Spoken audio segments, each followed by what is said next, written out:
Hi, I'm Jessica. And I'm Jeremiah. And we're both serving in the country of Bosnia and Herzegovina. I'm from the Woodstock area, and I've been part of Hillside since middle school. Came up through the middle and high school ministries and small groups and everything through Hillside. And now Jeremiah's connected via marriage. My name is Caitlin, and most of you know me. I sometimes sing on stage, and I help with kids and all of that. My name is Bob Paul, and I've been coming to Hillside since we moved here in 1992. I've basically been a member of Hillside since it became Hillside. I'm involved in helping here at Hillside with the Good Sam program, and I also deliver bread for Must on Fridays. I was a member of a small group, and that helped to open my eyes a little bit more to the activities going on, because I met some other men here that I didn't know. You know, we were all newcomers coming here. We had such a large influx of people coming in, and saw that they were volunteering and kind of looked at some of the things that they did.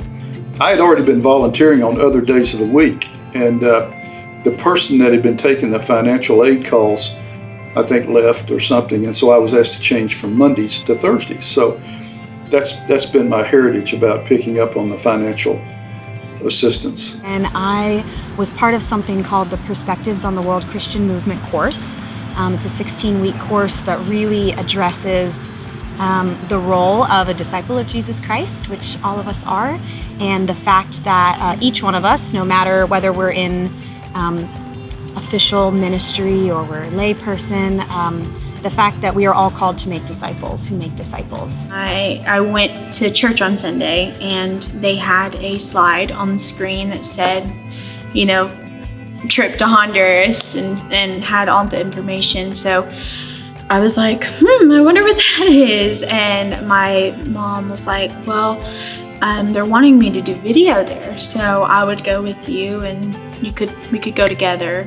The church that I was going to at the time was really involved with the Muslim community around us. A lot of these families had been in the States for several years and still had never heard. And so seeing that, I realized these people, if they had never come here, they would have never heard the gospel. And so someone needs to go so that people can hear. And so being in high school and looking at my life ahead of me, just realized nothing was stopping me from doing that. Someone needs to do it, and why not me? I didn't know what to expect. I just thought we would be traveling, because I've traveled before. As we got closer to time, I kind of got a little more nervous, and me and Mom would sit down and talk about it. I was mostly nervous about who was going with me. Like, I didn't know most of the people in my group, so I didn't know how meeting them would go and stuff like that. So that was my most nervous thing, but me and Mom talked through it. I think the idea of volunteering kind of scares people, and they say, what can I contribute? And I found that all we have to do is take that first step, and you can overcome your fear of not just failure, but can I answer the question that they really need answered? Can I perform that duty that they really need performed? It just takes that first step to say, yeah, I'm going to devote some time to do it.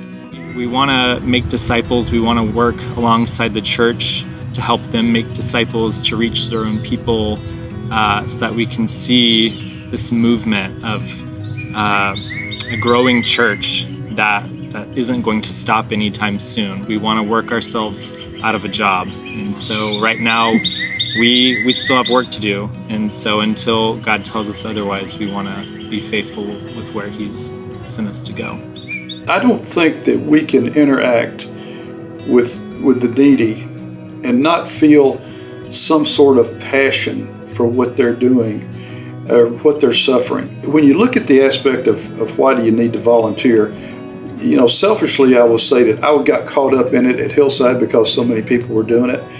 But once you do it, and once you feel the satisfaction of helping somebody, whether it's going and helping out a lady that can't get her yard cleaned up, or some other benefit you're helping her with, maybe some steps fixed, until you've gone out and seen the satisfaction and the happiness of somebody's face, you don't really think that you're doing much. But it doesn't take very much to hit the heartstrings and say, you know, they really appreciated doing that, and I really felt good doing it. Not only do you get to connect with your team and all that, but you get to connect with the people in Honduras, and you get to just have so many incredible adventures with them, and you get to know them. And so I would definitely go again.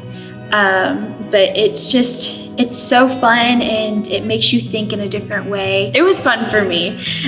So I thought it would be so much fun for other people. I think for me, one of the things that I've seen in the ways that I've changed is just realizing that who I am and my identity is fully in Christ. For me, it's made me realize that I can't hold to these things that I think about myself, that I am this way, this is how I serve, this is what life looks like for me. These are the things I enjoy doing, because those change, but the only constant is I am a child of God. My identity is in Christ, and that's the only thing that isn't going to change ever. I didn't really expect anything. Like, I just thought, hey, we're going to people's houses, we're going to be helping them. But once I got there, it was just people's houses were made out of mud and sticks, and instead of doors, they had curtains, and most of the kids had to share rooms. Not a lot of people have what we have, and so it's something that I definitely did not expect. Now, every time I think, okay, well, even though I didn't get this thing, they don't have anything, and so it's definitely impacted my life. The financial aid piece stuck with me because there's so many people that are in need, and there's so many people that fall through the cracks. That's what really bothers me. I look at people standing on the side of the road asking for help in a little bit different light. Sure, I'm skeptical. You know, what are they going to do? Run across the street to the local liquor store? I don't know. But you know, when you look and read the Bible and hear what Jesus says, he doesn't qualify the help that we give them. Jesus says, if you help the poor, if you help the needy, if you go to visit in prisons, whatever you're doing for them, you're doing for me. I think that serving internationally has been an incredibly humbling experience, both in the logistics of learning to live in a new culture that's not your own and navigate the bureaucracy, learn a language that's not your first language, where you basically feel like a child. It's a really humbling experience. I think it's also been humbling spiritually, just to interact with believers from another culture, to see their unique struggles and triumphs, the things that they encounter on a daily basis. It's been very sanctifying for my own faith. To really count the cost, you know. Every day you count the cost of living in a culture that's not your own, living far from your family and things like that. And, you know, at the end of the day, if you're still able to say Jesus is worth it, you're able to reevaluate your faith. And it's kind of forced upon you to frequently reevaluate, whether he's worth it, and he is.